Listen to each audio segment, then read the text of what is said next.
اور اب اس مرتبہ ایشین گولڈ میڈل حاصل کیا ہے، جس پر آپ کو بھی بہت زیادہ مبارک ہو۔ اس کے علاوہ دوسری جو بات میں کرنا چاہ رہا تھا وہ تھا ایک نیا نام ایک تنظیم کے حوالے سے سامنے آیا ہے، تحریک طالبان کشمیر کے نام سے۔ تحریک طالبان کشمیر جو ہے ان کا کہنا یہ ہے کہ ہم LOC کو نہیں مانتے ہیں، مقبوضہ کشمیر اور جو آزاد کشمیر ہے ہم دونوں جگہوں پہ اپنی ایکٹیویٹیز کریں گے، اور ہم پاکستانی فوج اور ہندوستانی فوج دونوں کے خلاف لڑیں گے۔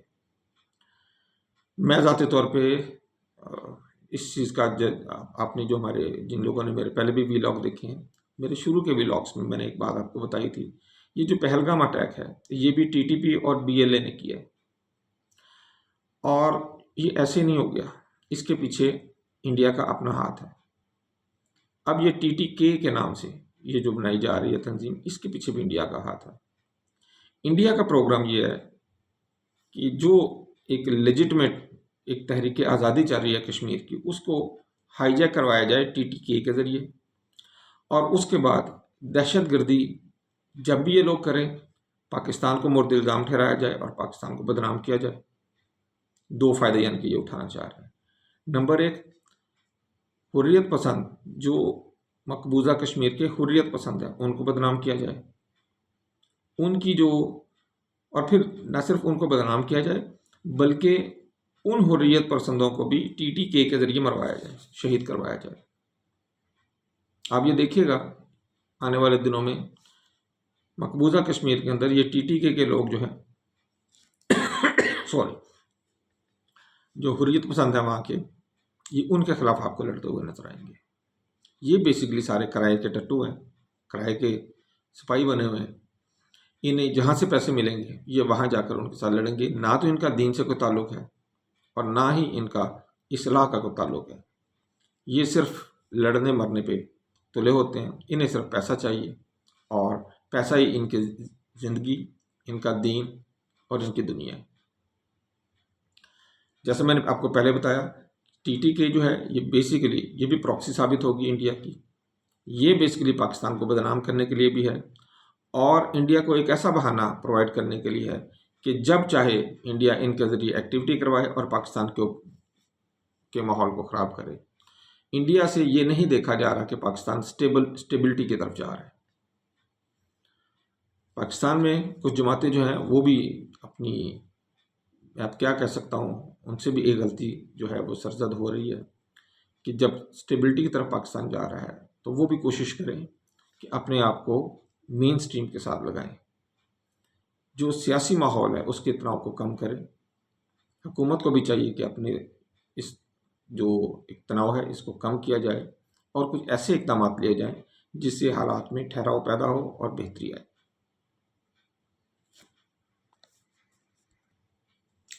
ڈیرہ غازی خان میں 4 دہشت گردوں کو واصل جہنم کیا گیا ہے، جو کہ فتنۃ الخوارج سے تعلق رکھتے تھے۔ اور یہاں پہ ایک آپ فرق دیکھیں کہ صوبہ پنجاب میں جو CTD ہے وہ کافی حد تک، ایک تو وہ خود ایک آزاد ادارہ ہے، اور دوسرا بہت پروفیشنل طریقے سے وہ اپنا کام کر رہے ہیں۔ یہی وجہ ہے کہ اس ابھی جو ریسنٹ جو واقعہ ہوا ہے ڈیرہ غازی خان میں، یہاں پہ 4 دہشت گردوں کو واصل جہنم کیا۔ اس سے پہلے آپ کو پتہ میاں والی کے علاقے عیسیٰ خیل میں بھی متعدد ایسی وارداتیں ہوئیں جس میں دہشت گردوں نے پنجاب میں گھسنے کی کوشش کی اور ان کو CTD نے مارا ہے۔ یہی CTD جو ہے یہ ادارہ صوبہ پختونخوا میں بھی قائم ہے، لیکن انفارچونیٹلی بدقسمتی ہم اس بات کو کہہ سکتے ہیں کہ وہاں پر اس کو اس طرح آپریشنلائز نہیں کیا گیا، نہ اس کے اوپر توجہ دی گئی ہے کہ جیسے یہ پنجاب میں اپنا کام خود کرتا ہے وہاں پہ بھی کر سکے۔ اب وہاں جب بھی دہشت گردانہ وغیرہ حملے ہوتے ہیں تو وہاں پہ فوری طور پہ فوج کو بلانا پڑتا ہے، پھر فوج جب جاتی ہے تو اس صورت میں آپ کو پتہ ہے عوام جو ہے، عوام کا کچھ حصے ایسے ہیں جو اس بات کو نہیں سمجھ پاتے اور وہ پھر فوج کی مخالفت کرتے ہیں۔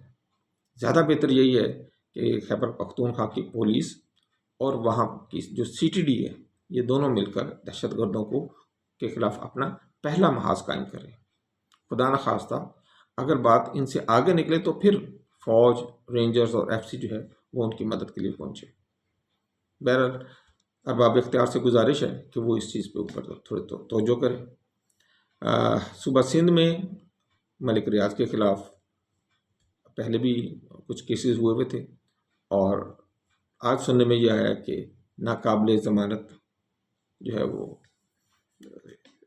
وارنٹ جو ہے وہ جاری ہو گئے ان کے خلاف۔ اب دیکھتے ہیں کہ اس کا نتیجہ کیا نکلتا ہے۔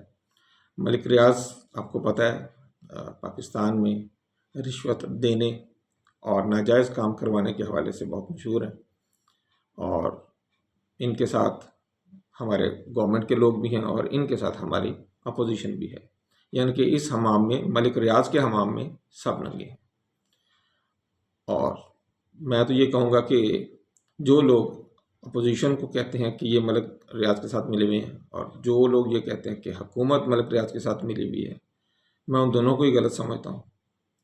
نہ صرف یہ کہ حکومت، بلکہ فوج کے بہت سارے لوگ اور اپوزیشن، یہ تینوں جو ہیں، اور پھر ہماری عدلیہ، یہ چاروں، چلو پانچواں بھی ملاتے ہیں، یہ جو ہمارے بیوروکریٹس ہیں، یہ سب کے سب ملک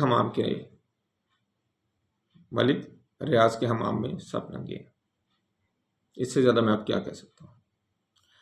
پھر کیمبرج کے امتحانات، آپ کو پتہ کہ ان کے متعلق یہ کہا جاتا ہے کہ یہ تو بہت سختی ہوتی ہے اس میں، اور بڑی دھیان کیا جاتا ہے کوئی پیپر لیک نہ ہو۔ کوئی دیکھیے پچھلے سال بھی ایک پیپر ان کا لیک ہوا، اس سال بھی 3 پیپر لیک ہوئے ہیں۔